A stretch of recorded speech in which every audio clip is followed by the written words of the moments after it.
You can't help yourself anymore. Dajjal is destroying you.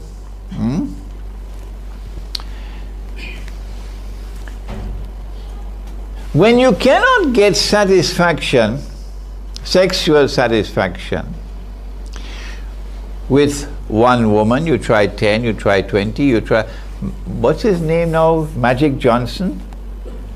And he spoke about the 200 women he had. Eventually you seek satisfaction with another man. And when this also does not fulfill your thirst, your thirst is still there, but then there's the children left, and then the animals left. But the trump card that Dajjal has at the end of the road is to get daddy and his daughter. Daddy and his daughter, which is called incest, and mummy and her son, and brother and sister, and uncle and niece, and auntie and nephew. Truly, this is a test and a trial. How do we respond to this sexual revolution when we know where it's heading? Anarchy, the jungle, worse than the jungle, because animals don't behave like that.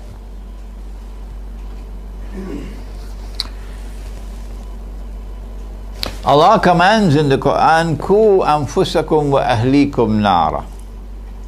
Protect yourselves and protect your families from the fire which awaits those who act in this way. The punishment for adultery doesn't come on Judgment Day. The punishment for adultery begins, homosexuality begins in the grave, said the Prophet ﷺ. Allah doesn't wait for Judgment Day. He starts punishing you in the grave for homosexuality. What do? Canada has now enacted legislation making it obligatory for all schools, including private schools, including Islamic schools, to now teach that homosexuality is acceptable alternative sex. They're not going to like me now, the Muslim community of Canada. The Muslims who are comfortably ensconced in Canada, living the good life, driving their BMWs, and they don't want to go back to Pakistan. Who wants to go back to Pakistan? Who wants to go back to Egypt? I mean, this is heaven here in Canada. So don't come, Imran Hosein, to remind us about these uncomfortable things that we have to send our children. What else can we do? We're not sending them to the public schools, we're sending them to an Islamic school.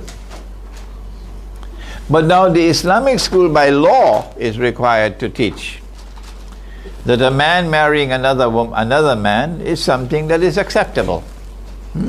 So what can we do? We got to do it. We have to send the children to the school. That's the law. My answer to them is located in Surah Al Imran.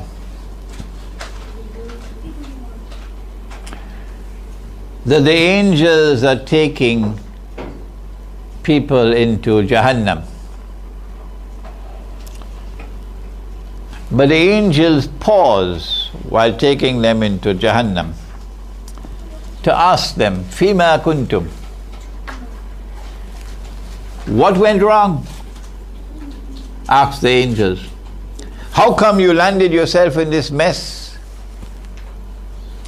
And they reply exactly what those parents reply in Canada. Well, what else could we do? Kunna mustada'afina fil ard. There was nothing else we could do. Same answer you got there in Canada. To which the angels then respond and ask, Alam takun ardullahi wasi'ah fatuhajiru fiha. A very uncomfortable verse of the Quran, isn't it? Was Allah's earth not wide that you could have made hijrah to some part of Allah's earth where you could have protected your child from this? Into the hellfire.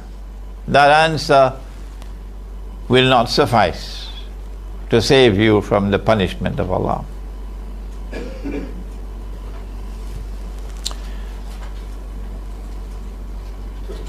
But Allah did not wait for the grave to punish the people of Lut alayhi salam.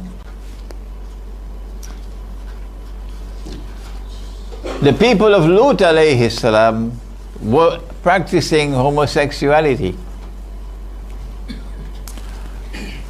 And Allah sent the angels to destroy them. And Lut alayhi salam and his family had to leave during the night. And when morning came, the angels sent down big, huge boulders upon Sodom and Gomorrah and destroyed them, and left that as a sign for all times to come, indicating that when a people turn to homosexuality as publicly as they did in Sodom and Gomorrah. Now, private homosexuality in the closet is a different matter. But when it comes out in the public and you have law, the law of the land is that a man can marry another man, you can't hide and say, I didn't know about that.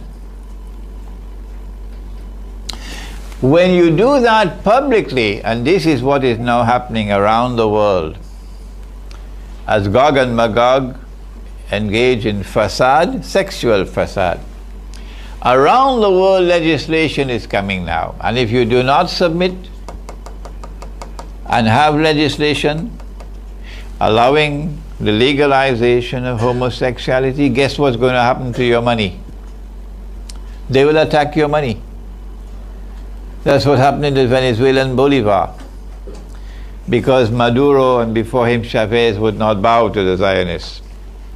So the Bolivar is being attacked.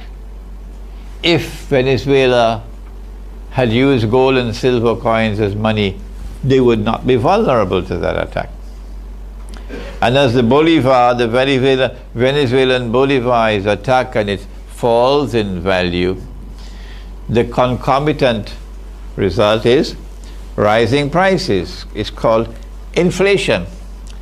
And as an inflation increases and it becomes runaway inflation, guess who are hurt the most? Answer: the poor. And who is the constituency that's supporting Chavez and supporting Maduro? The poor. So it's a very dangerous sword that they're using there to attack those who would not